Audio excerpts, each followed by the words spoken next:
I bought the Nikon Z6 II the day that it launched in 2020, really close to the birth of my YouTube channel. So today we are just short of 3 years of ownership, and it has been a very faithful companion.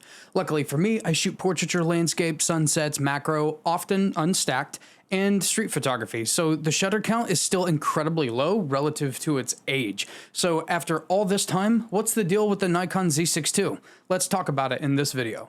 What have I used it for? You name it. Every genre of photography except airplanes. Until my Z9 arrived in June of 2022, it was my daily driver. And in almost every video where you can't see the Z6 II, it's probably capturing the video that you see on YouTube. Every time you've seen it on my live stream, it's probably the Z6 II being used as a webcam using the Nikon utility app. What about build quality?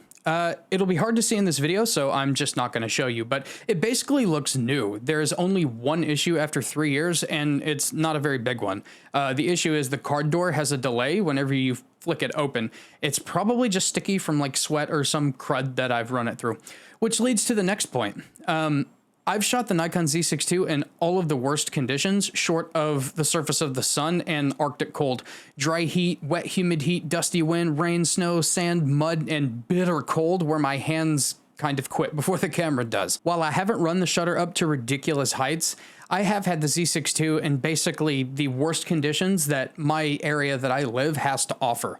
And it does look practically brand new. And at this moment, there is no sign of use anywhere, including the sensor. I've never had to do a sensor wipe. So the Nikon Z6 II is super well made. What about image quality? It's exactly what you'd expect from Nikon, some of the best colors and files in the industry.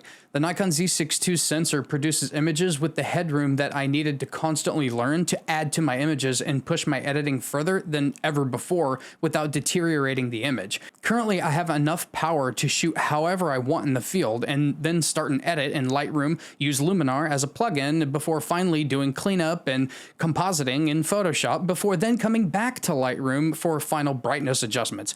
Granted, the files are great inherently being Nikon images, but besides that, they just have so much room to push it even further. What about the user experience? Well, the menus are what I'm used to from Nikon. If you shoot any digital Nikon, you'll feel right at home.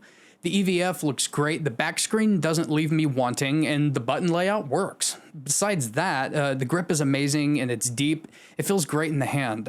Pretty much all Nikon cameras do. They are the king of comfort after all. That's subjective. While we always want more options for buttons, then we'll complain when it's too complicated, everything I need is within reach, and that's saying something because I have small hands. What would I change about the Nikon Z6 II?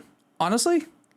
Nothing really. It's fine on paper. It's been trusty and resilient. What I would change is not the Z6 II, it's Nikon. Stop playing games.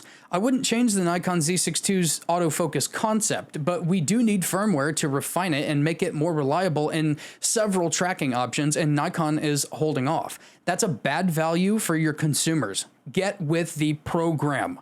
Hopefully by the time an audience sees this, my remarks here will be outdated. Dang it, Nikon, we need that freaking firmware. In all honesty, the Nikon Z6 II can and has done everything that I need a camera to do.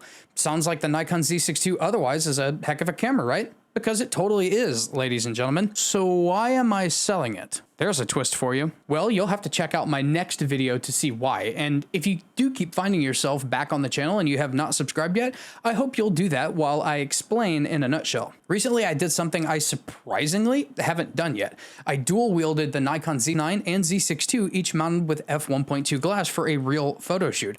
I've shot the Nikon Z9 so much and have gotten so used to its performance that the differences are just too much. Granted, the shoot where I realized the differences were in some pretty dark, tough shooting scenarios, unlike most scenes where you may find yourself with a Nikon Z6 II, and do not take this as me calling the Z6 II an underperforming system. It is simply the Z9 didn't miss and the Z6 II couldn't handle it in the fast-paced shooting, move, shoot, move, shoot, move, shoot that I've gotten used to with the Z9. I didn't realize the shortcomings until the editing process, and had I used the Z6 II in a slower, calculated manner, as I would have had to do if I was using it solo, I'm confident that this would have not occurred. So while the Z6 II has served me so incredibly well, and it has and will serve nearly 100% of other Nikon shooters just as well, Nikon not making improvements via firmware, and no, I do not expect improvements to put it on par with the Z9. I learned the hard way that my new in the field movements are heavily influenced by my experience with the Z9. So for me, I probably have to look at a Z8. While I'm not emotionally attached to the Nikon Z6 II, so I have no sadness, I can thank this camera for tens of thousands of the best images of my career to date. The Z6 II got me through the pandemic, through my impatient 6-month wait on the Z9, and it has outlasted my resilience in some rough shooting conditions time and time again. My friends, I'm not made of money, so it's time for me, I think, to move on. But Nikon, thank you for a great camera and a wonderful 3 years of shooting.